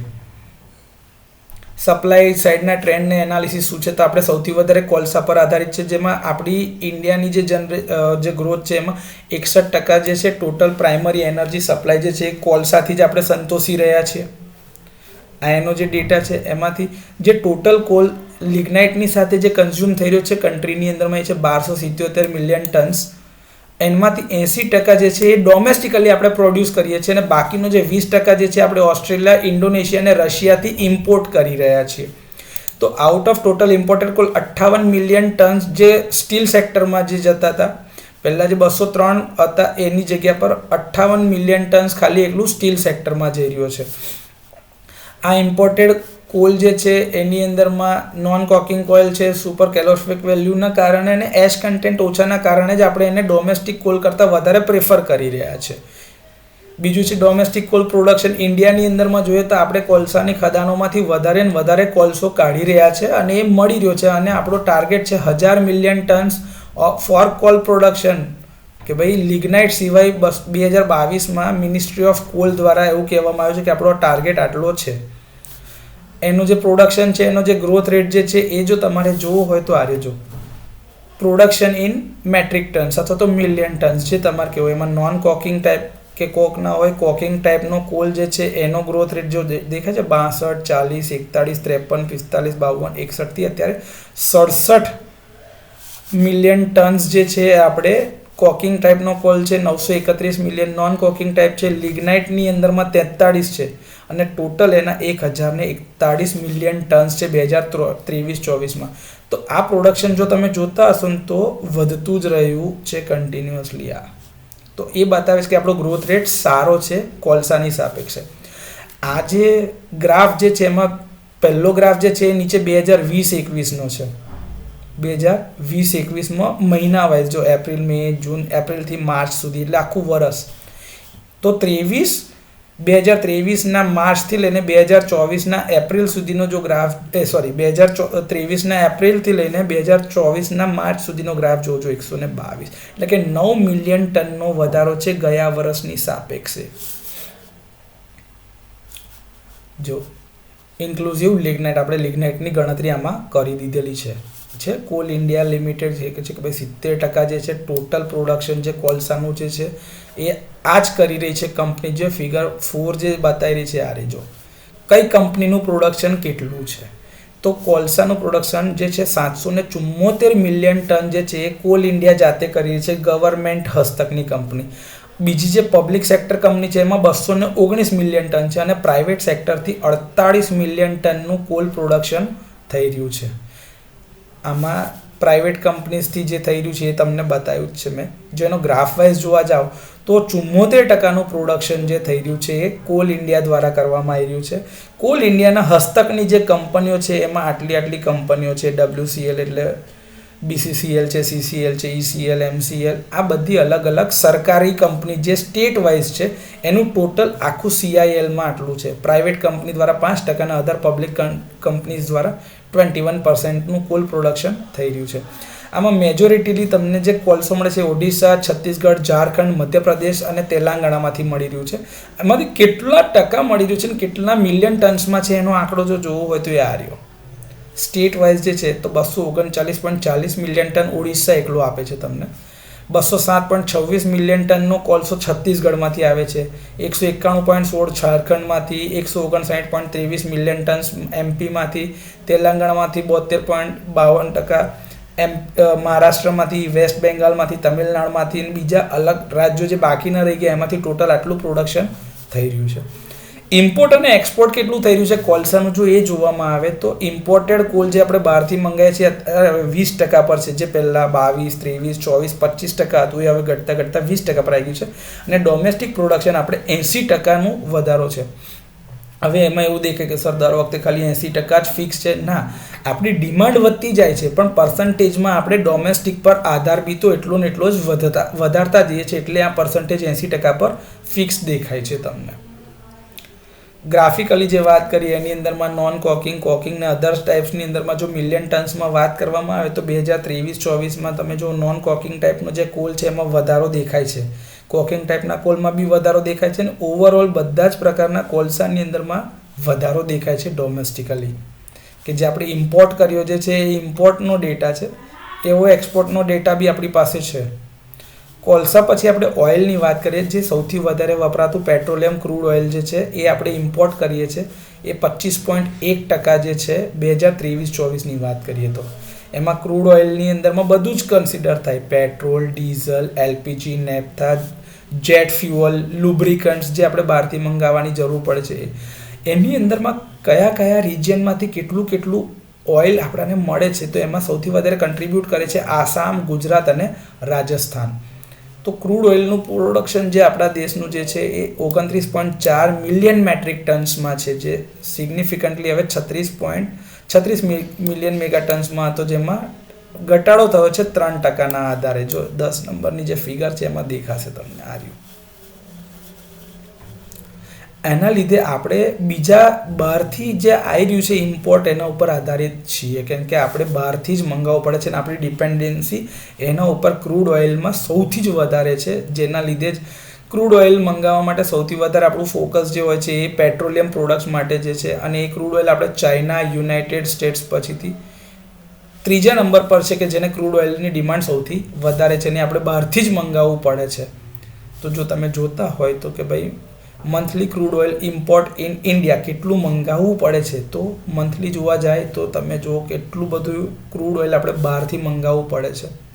જેના માટે આપણે કયા કયા કન્ટ્રીઝમાંથી કેટલું મંગાવી રહ્યા છે, તો જો આટલા કન્ટ્રીઝમાં છે 2023, તો ભાઈ મિડલ ઇસ્ટમાંથી 46% આવી રહ્યું છે, યુરેશિયા જે છે યુરોપિયન એશિયન કન્ટ્રીઝ જે હોય એના ટોટલ મર્જમાંથી 39%, જે રશિયાને તેને આપણે મંગાવી રહ્યા છે, આફ્રિકન કન્ટ્રીઝમાંથી 5%, નોર્થ અમેરિકન કન્ટ્રીઝમાંથી, સાઉથ અમેરિકા ને એશિયા ને ઓસ્ટ્રેલિયા ને યુરોપ, એની અંદરમાં તમારે જે રિજિયન વાઇઝ ઇમ્પોર્ટ જે છે કે જ્યાંથી આપણે મંગાવી રહ્યા છે એમાં આધાર આપણો મિડલ ઇસ્ટ પર જો પહેલાં જે હતો એ હવે ઓછો થતો જાય છે, અને યુરેશિયન કન્ટ્રીઝ જે છે એના ઉપર આપણો વધારે ફોકસ વધતું જાય છે, કેમ કે ત્યાંથી આપણને સસ્તું મળી રહ્યું છે ઇમ્પોર્ટ.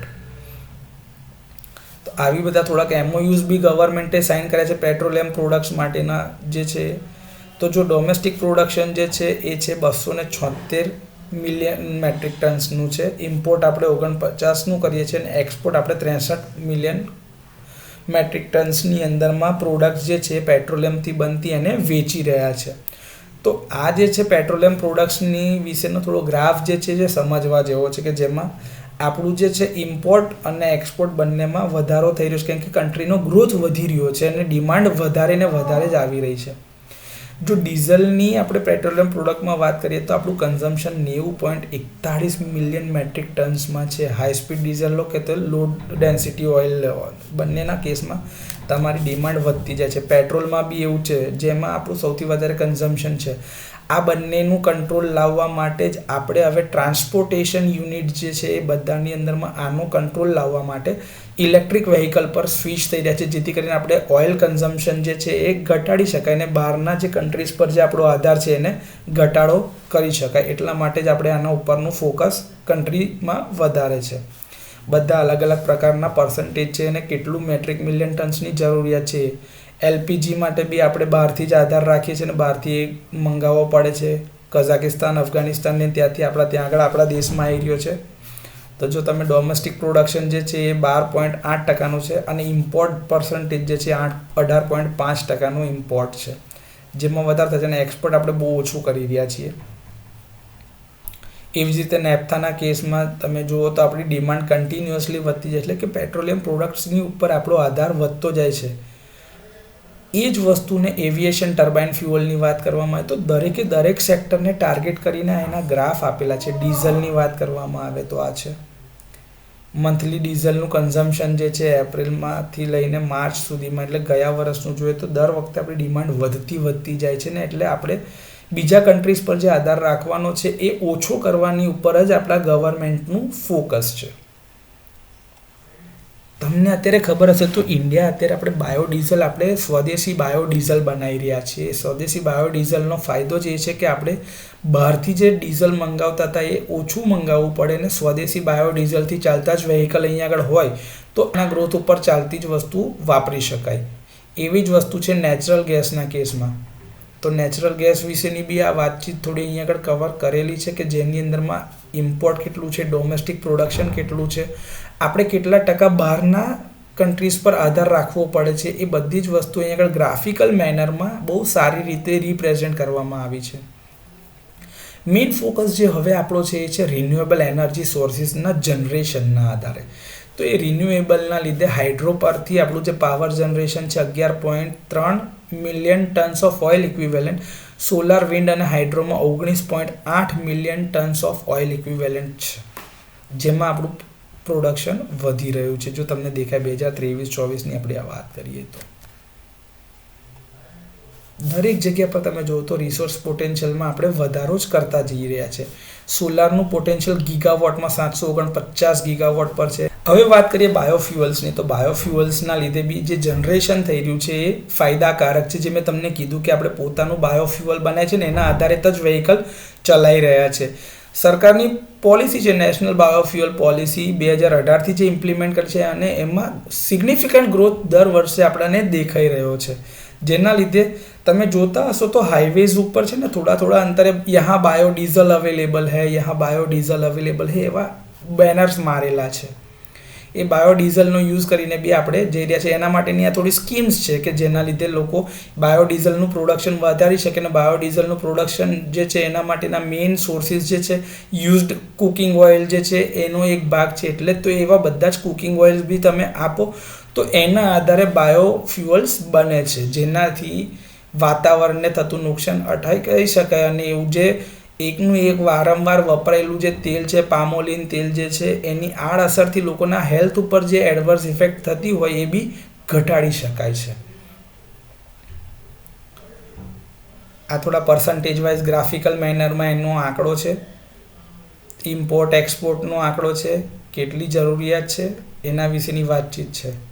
ગ્રીન હાઇડ્રોજન મિશન, આ વસ્તુ હજી આપણે શીખવાની છે. એ આપણે જે નેક્સ્ટ લેક્ચર્સ આવતા જશે, અપકમિંગ લેક્ચર્સ, એના વિશે શીખવાનું. કેમ કે આપણી પાસે અલગ અલગ પ્રકારના રિસોર્સ છે. એમાં એક આ ગ્રીન હાઇડ્રોજન જે છે એ સૌથી વધારે ક્લીનર ફોર્મ ઓફ એનર્જી છે, જેના ઉપર ફોકસ આપણું સૌથી વધારે છે. એટલે હાઇડ્રોજન ફ્યુઅલ સેલ જે છે એનાથી ઇલેક્ટ્રિસિટી કેવી રીતે પ્રોડ્યુસ થશે એ બધી જ વસ્તુ આપણે જોવાની છે. યુટિલિટી કંપનીઝ કેવી રીતે વાપરે છે રિન્યુએબલ એનર્જીનું જે ગ્રોથ રેટ જે છે એ બતાવી રહ્યો છે, જે એસ્ટિમેટેડ છે 2030માં આટલું, અને આટલું ધીરે ધીરે તમે વધારતા જવાનું છે. સોલાર, વિન્ડ, હાઇડ્રો બધા જ જે ટાર્ગેટ અચીવ કરવા કીધા છે એ બધા ટાર્ગેટની સાથેની વાતચીત જે છે એસ્ટિમેટેડ ફોર્મમાં અને જે કરંટ સિનારીઓ છે એના એકચ્યુઅલ ડેટાની સાથે અહીંયા બતાવી રહ્યું છે.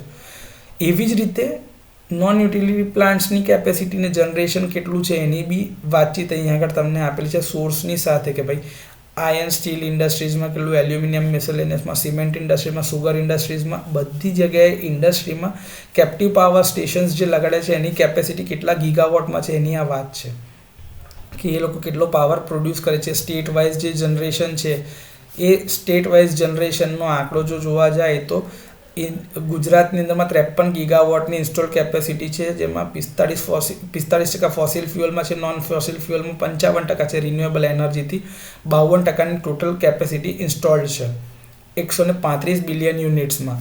અને જનરેશન કેટલું છે ભાઈ 63% ફોસિલ ફ્યુઅલથી, 37% નોન ફોસિલ ફ્યુઅલથી, અને રિન્યુએબલ એનર્જીના 32%નો ભાગ છે ટોટલ ગુજરાતમાં જ. આ દરેકનો સ્ટેટનો જે આંકડો જે છે એ તમારી સાથે શેર કરવામાં આવે છે 2023-24નો. આ જે ગ્રોથ રેટ જે છે ડિમાન્ડ સાઇડ એનાલિસિસની વાત કરવામાં તો ભાઈ કઈ ઇન્ડસ્ટ્રીને કેટલો પાવર જોઈએ છે એ પાવરની વાત કરીએ છીએ તો દરેક ઇન્ડસ્ટ્રીઝ વાઇઝ કેટલો પાવર જોઈએ છે આ એનો આંકડો છે, જે તમારી ચોપડીની અંદરમાં ટેબલ ફોર્મમાં આપેલું છે. અહીંયા આગળ એ વસ્તુ ગ્રાફિકલ ફોર્મમાં દેખાય છે અને લાઈવ ડિમાન્ડની સાથે કે ભાઈ ગયા વર્ષનો સ્ટેટસ શું હતું એની સાથેની જ આ વાત આમાં કરેલી છે.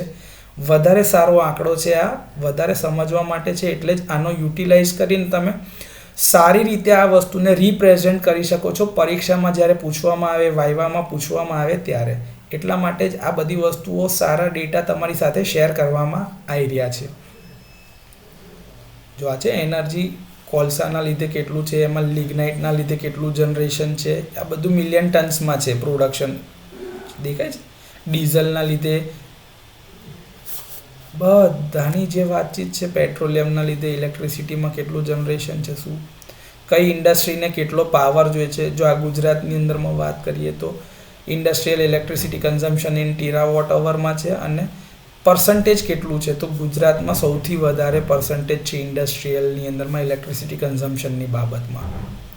એનર્જી કન્ઝમ્પશન ઇન ઇન્ડસ્ટ્રીઝ જે પેટ સાયકલ જે મેં તમને કીધું હતું એની આધારે જે છે આ જો દેખાય છે તમને દરેક અલગ અલગ સેક્ટર જો અહીંયા આગળ, તો એ તમને બતાવી રહ્યું છે કે ભાઈ આપણું કેટલી જનરેશન છે, કેટલી ડિમાન્ડ છે, એના આધારે આપણે કયા સેક્ટરમાં કેટલો પાવર વપરાઈ રહ્યો છે એની આખી ડિટેલ ઇન્ફોર્મેશન આપણી પાસે અહીંયા અવેલેબલ છે. બધી જ વસ્તુ ફિગરેટિવ અહીંયા આગળ તમારી સાથે મેં શેર કરી છે. આ પીડીએફ તમે જોશો તો તમને ખબર પડશે કે કઈ ઇન્ડસ્ટ્રીમાં કેટલો ગ્રોથ છે અને કેટલું પાવર આપણે વાપરે છે, કેટલું ત્યાં આગળ એમની પાસે કેપ્ટિવ પાવર પ્લાન્ટના જનરેશનથી એ લોકો બચત કરી રહ્યા છે. બધી જ ઇન્ફોર્મેશન અહીંયા આગળ ગ્રાફિકલ ફોર્મમાં બી છે, સ્ટેટિસ્ટિકલ ડેટા ફોર્મમાં બી છે, જેથી તમને સારી રીતે આ વસ્તુ રિપ્રેઝેન્ટ કરવાનો ફાયદો મળશે. તો આ એટલે તમારી સાથે હું શેર કરું છું, તમે આને ડિટેલમાં ધ્યાનથી જોજો. હવે જે નેક્સ્ટ ટોપિક પર આપણું ફોકસ જે છે એ છે જે ઇમ્પેક્ટ થાય છે ફોસિલ ફ્યુઅલના કારણે વાતાવરણ પર કઈ કઈ અસર થાય છે. તો મેં તમને આગળ બી કીધું હતું કે કાર્બન ફ્યુઅલ જેમ કે કોલસો છે, લાકડો છે, પેટ્રોલિયમ છે, આ બધાને બાળવામાં આવે તો એના લીધે કાર્બન પાર્ટિકલ્સ જે છે એ વાતાવરણમાં છૂટા થાય છે અને આ કાર્બન પાર્ટિકલ ઝેરી છે અને ઝેરીના કારણે વાતાવરણને બી નુકસાન કરે છે, પ્લસ લિવિંગ બીન્સ એટલે કે માનવ જાતિને અને પશુ પક્ષીઓને બધાને જ આ વસ્તુની આડઅસર થાય છે, જેના કારણે હ્યુમન્સને અમુકવાર શ્વાસ લેવામાં તકલીફ પડે છે અને અસ્થમા જેવી બીમારીઓ પણ થઈ શકે છે. જ્યારે આવા બળતણો જે છે પૂરેપૂરા બળતા નથી ત્યારે કાર્બન મોનોક્સાઇડનો ગેસ છોડે છે જે વાતાવરણને સૌથી વધારે નુકસાન કરે છે. આ ગેસ ઝેરી હોવાના કારણે આપણાને સૌથી વધારે અસર કરે એવો ગેસ છે. આને કહેવામાં આવે છે સોક્સ અથવા તો COX, જે તમે કહો છો ને ભાઈ કોક્સ, કે આ ગેસીસ જે છે સૌથી વધારે ડેન્જરસ છે અને એના લીધે જ વાતાવરણમાં તાપમાન વધે છે. વાતાવરણના લીધે તાપમાન વધવાના કારણે બરફાચ્છાદિત પ્રદેશોની અંદરમાં પણ તાપમાન વધવાના કારણે ગ્લેશિયર પીગળી રહ્યા છે, એટલે કે સી લેવલ વધી રહ્યું છે પાણીના લીધે. આ બધા તકલીફો જે આડઅસર થાય છે બધી જ વસ્તુ ફોસિલ ફ્યુઅલ સાથે ક્યાંક ને ક્યાંક લિંક કરેલી છે. જો તમે કોલસો જે છે એક બંધ રૂમમાં બાળતા હોય તો ત્યાં આગળ જે માણસ સૂઈ જાય છે ને એને કાર્બન મોનોક્સાઇડના લીધે મરી પણ શકે છે એવા રૂમની નજીકમાં.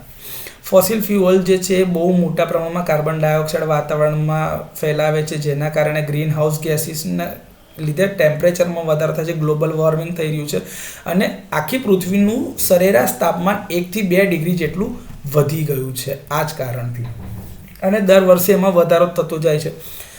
કોલસા અને ડીઝલ પ્રોડક્ટને આપણે જ્યારે બાળીએ છીએ ત્યારે એના લીધે સલ્ફર ડાયોક્સાઇડ ગેસ પણ વાતાવરણમાં ઉત્પન્ન થાય છે. આ ઉત્સર્જિત થતા ગેસના કારણે લોકોને સફોકેશન થવું, શ્વાસ લેવામાં તકલીફ પડવી અને કાટ લાગી જવો કોઈ બી વસ્તુઓમાં, એ બધી જ વસ્તુઓ આના લીધે થાય છે.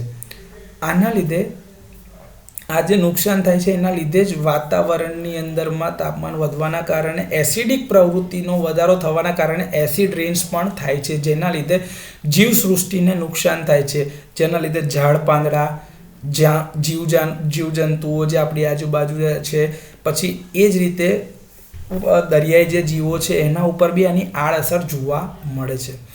એના લીધે વાતાવરણમાં ખાસો એવો ઘટાડો પેલું અસર દેખાય છે કે જેના કારણે આ ગેસીસ હાઉસના લીધે જે પ્રોસેસ થાય છે માણસના શરીર પર, પક્ષીઓ પર, પશુ પર, જીવસૃષ્ટિ પર, સાથે સાથે બધી વસ્તુઓ પર, જે તમારા મોન્યુમેન્ટ્સ મૂકેલા છે, જે તમારા મોટા મોટા શિલ્પો મૂકેલા છે એની ઉપર આજુબાજુના વાતાવરણ પર ઘણી અસર થાય છે આ જ બધી વસ્તુના લીધે. હવે આવું જ એસિડ રેન થયેલું વરસાદનું જે પાણી આવે જેના લીધે દરિયાઈ જીવસૃષ્ટિની ઉપર પણ અસર થાય છે. આ જ બધાને વધારે સારી રીતે સમજવું હોય તો મેં થોડીક લિંક તમારી જોડે શેર કરી છે. એક આ છે કે જેના લીધે વાતાવરણ પર ફોસિલ ફ્યુઅલની શું અસર થાય છે, તો કે ભાઈ એ બળે છે ત્યારે એના લીધે નાઇટ્રોજન ઓક્સાઇડ જે છે એ વાતાવરણમાં રિલીઝ કરે છે, જેના લીધે વાતાવરણ વધારે ને વધારે પ્રદૂષિત થાય છે.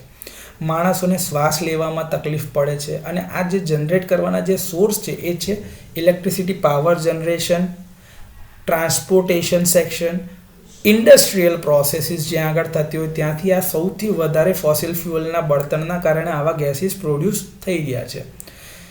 આપણે કોલ બેઝ પાવર પ્લાન્ટ જે 1770થી જે ચાલે છે તેના આધારે અત્યારે દિવસે ને દિવસે આની ઉપર આપણું ફોકસ વધતા આપણે હજી બી જનરેશન બહુ જ વધારતા જઈએ છીએ. અને ડેવલપમેન્ટ માટે થઈને આપણે અત્યારે એની જે જનરેશન હતી 4000 ગણી વધી ગઈ છે ફોસિલ ફ્યુઅલના બળતણની સાપેક્ષે, 1970ની સાપેક્ષે. એના લીધે જ માણસોની ઉપર અને વાતાવરણની ઉપર અને જીવસૃષ્ટિ ઉપર એની આડઅસર જોવા મળે છે. એ સ્વાભાવિક છે. જો તમને દેખાતું હશે તો મેં તમને કીધું એ જ કે ભાઈ એના લીધે જે આજુબાજુના વાતાવરણને જીવસૃષ્ટિ પર એની આડઅસર થયા કરે છે. આની અંદરમાં 3 મુખ્ય જે ફોસિલ ફ્યુઅલ છે એ છે કોલસો, નેચરલ ગેસ અને પેટ્રોલિયમ પ્રોડક્ટ જે છે એ આપણે માઇનિંગને એનાથી કરીએ છીએ, ડ્રિલિંગથી બહાર કાઢીએ છીએ, પૃથ્વીના પેટાળમાંથી બી કાઢી રહ્યા છે, જેના આધારે આપણે ઇલેક્ટ્રિસિટી જનરેટ કરીએ છીએ. ઇન્ડસ્ટ્રીની અંદરમાં મોટા પાવર એન્જિન્સ ચલાવી રહ્યા છે, કમ્બશન એન્જિન્સ ચલાવી રહ્યા છે, કુકિંગ પ્રોસેસમાં આપણે એને વાપરી રહ્યા છે. એના લીધે જે અસર થઈ રહી છે એની અસર વાતાવરણ પર બહુ ખરાબ થઈ રહી છે. જે મેં તમને કીધું પેટ્રોલિયમના લીધે આપણે જો વાત કરીએ તો ઓઇલ જે આપણે વાપરીએ છીએ એની આડઅસર તો સૌથી વધારે પેટ્રોલિયમ પ્રોડક્ટ જે વપરાય છે ટ્રાન્સપોર્ટેશનમાં, મોટર વ્હીકલ્સને ચલાવવા માટે આપણે વાપરી રહ્યા છીએ, જનરેટર ચલાવવા માટે વાપરી રહ્યા છે, પાવર સ્ટેશન્સની અંદરમાં. ક્રૂડ ઓઇલનો મેજર સોર્સ જે છે એ પ્રોડક્ટ જે છે એના લીધે જે ધુમાડા થાય છે એ ધુમાડાના લીધે જ આપણને શ્વાસ લેવામાં તકલીફ પડી રહી છે. આપણી પાસે જે ક્રૂડ ઓઇલ જે છે એને આપણે ક્યાં વાપરીએ છીએ એની વાત આપણે જાણી. હવે આપણે વાત કરીએ નેચરલ ગેસની, તો નેચરલ ગેસ આપણે ક્યાં વાપરીએ છીએ તો કે ભાઈ આપણે લાઇટિંગ માટે વાપરીએ છીએ, એમાં મિથેનનો યુઝ કરી રહ્યા છે. પેટ્રોલિયમ પ્રોડક્ટ્સની અંદરમાં નેચરલ ગેસ સાથે આવે છે જે ટ્રાન્સપોર્ટેશનમાં પણ સૌથી વધારે વપરાય છે. આના આધારે તમે કોલસો છે, કોલસો બી સૌથી વધારે વપરાય છે. એની આડઅસર શું થાય છે તો જે મેં તમને કીધું કે ભાઈ ગ્લોબલ વોર્મિંગ, એના લીધે તાપમાનમાં વધારો થાય છે. ભાઈ 2018માં it was reported that 89% of global CO2 emissions came from fossil fuel and ઇન્ડસ્ટ્રીઝમાંથી આવે છે, જેના લીધે પૃથ્વીનું તાપમાન વધી રહ્યું છે. જો છે કે આપણે રિસ્પોન્સિબલ છે 0.3 ડિગ્રી સેલ્સિયસથી 1 ડિગ્રી સેલ્સિયસના વધારામાં જઈ રહ્યું છે. એવરેજ ટેમ્પરેચર આટલું વધી ગયું છે. ઓઇલ જે છે એના બળતણને બાળવાના કારણે જે કાર્બન ડાયોક્સાઇડ બને છે એની અંદરમાં આપણે કાર્બન એમિશનમાં બહુ જ મોટો ભાગ ભજવી રહ્યા છે, જેના લીધે વાતાવરણને, જીવસૃષ્ટિને આપણે પોતે જ નુકસાન કરી રહ્યા છીએ આપણા પોતાના માટે. એની આડઅસર દરિયાઈ જીવોની ઉપર પણ થઈ રહી છે. સાથે આપણે જે એર ક્વોલિટી ઇન્ડેક્સની વાત કરીએ તો એ એર ક્વોલિટી ઇન્ડેક્સ બી એટલો ને એટલો જ ખરાબ થતો જાય છે, કેમ કે વાતાવરણમાં આવો ધુમાડો વધતો જાય છે. એના લીધે તમારે શ્વાસના રિલેટેડના રોગોમાં વધારો થઈ રહ્યો છે, વિઝિબિલિટીનો પ્રોબ્લેમ થઈ રહ્યો છે. એર ક્વોલિટી ઇન્ડેક્સ બહુ જ ખરાબ થતો જાય છે, એટલે લોકોને ત્યાં જીવવાનું હેરાન થઈ જાય છે, એટલે કે જીવવાનું અઘરું પડી રહ્યું છે. આ બધા જ માટે આપણે જવાબદાર છીએ. એસિડ વર્ષા જે થાય છે એ જે મેં તમને કીધું કે ભાઈ એના માટે સલ્ફર ડાયોક્સાઇડ, નાઇટ્રોજન ડાયોક્સાઇડ ને તે બધા જે ઝેરી ગેસીસ છે જે આ બળતણને બાળવાના આધારે પ્રોડ્યુસ થઈ રહ્યા છે, એના લીધે જ જીવસૃષ્ટિને આપણે નુકસાન કરીએ છીએ. અને આવો એસિડ રેન થવાના કારણે આપણા ઉપર તો અસર એની થાય જ છે, પરંતુ દરિયાઈ જીવો પર બી એની અસર થાય છે. પ્લાન્ટ્સ જે આજુબાજુ છે એના ઉપર ઝાડ પાંદડા પર બી એની અસરો થાય છે. એટલે ક્લાઇમેટ ચેન્જની અંદર આ વસ્તુ સૌથી વધારે ડેન્જરસ છે. તમે જેટલા ઓઇલને જમીનમાંથી એક્સ્ટ્રેક્ટ કરીને કાઢી રહ્યા છો એ કાઢવાના કારણે નીચે જમીનની અંદરમાં બી જોવા જાય તો ગેપ ક્રિએટ થાય છે અને પૃથ્વીની અંદરમાં એના લીધે જ અર્થક્વેક્સ આવવાના ચાન્સીસ વધતા જાય છે.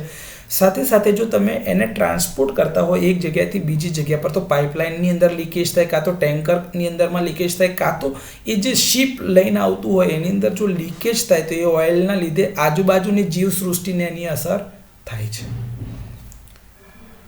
ઓશન એસિડિફિકેશન, જે મેં તમને કીધું કે ભાઈ દરિયાની અંદરની જીવસૃષ્ટિની અંદરમાં પણ આ વસ્તુની આડઅસર થવાના કારણે અને આવા ઝેરી પાણી જે નીકળતા હોય એ ડાયરેક્ટ તમારા નદીઓમાં તમે નાખો છો ને નદીથી એ વસ્તુ જાય છે સમુદ્રની અંદરમાં, એના લીધે જ દરિયાનું પાણી જે છે એ દિવસે ને દિવસે વધારે ને વધારે એસિડિક થતું જાય છે, જે દરિયા જીવસૃષ્ટિ માટે સૌથી વધારે ડેન્જરસ પ્રૂવ થઈ રહ્યું છે. બીજા 2-3 વેબસાઇટ છે કે જેના ઉપરથી તમને ખબર પડે કે ફોસિલ ફ્યુઅલના લીધે શું આડઅસર થઈ રહી છે, એને બચાવવા માટે શું કરી શકાય, ક્યાં ક્યાં પોલ્યુશન વધી રહ્યું છે, એના વિશેની ઇન્ફોર્મેશન, થોડાક નાના મોટા જે તમારા મનમાં સવાલો જાગતા હોય તો એ સવાલો પણ અહીંયા આગળ જવાબોની સાથે આપેલા છે. એ વેબસાઇટ બી મેં તમારી સાથે શેર કરેલી છે કે ભાઈ ફોસિલ ફ્યુઅલની ઇમ્પેક્ટ કોના ઉપર થાય, તો કે ભાઈ ocean acidification, extreme weather conditions change થાય છે, સી લેવલમાં વધારો થયો છે, પ્લાસ્ટિક પોલ્યુશનમાં વધારો થાય, air pollution, water pollution, oil spills એટલે કે ખેંચવાના લીધે અથવા તો ઓઇલ ઢોળાવાના લીધે, અને હેલ્થ ઇશ્યુઝ. આટલી બધી વસ્તુઓ પર ફોસિલ ફ્યુઅલની આડઅસર દેખાય છે. આ થોડી ઇન્ફોર્મેશન ડિટેલમાં તમારી સાથે શેર કરી છે. આ બધું જ રેફરન્સમાં અવેલેબલ છે, જે તમે તમારી રીતે પોતાની નોટ્સ બનાવવા માટે ઉપયોગમાં લઈ શકો છો. તો આજના લેક્ચરમાં આપણે આટલે સુધી જોયું છે. નેક્સ્ટ લેક્ચરમાં આપણે થોડું વધારે શીખીશું.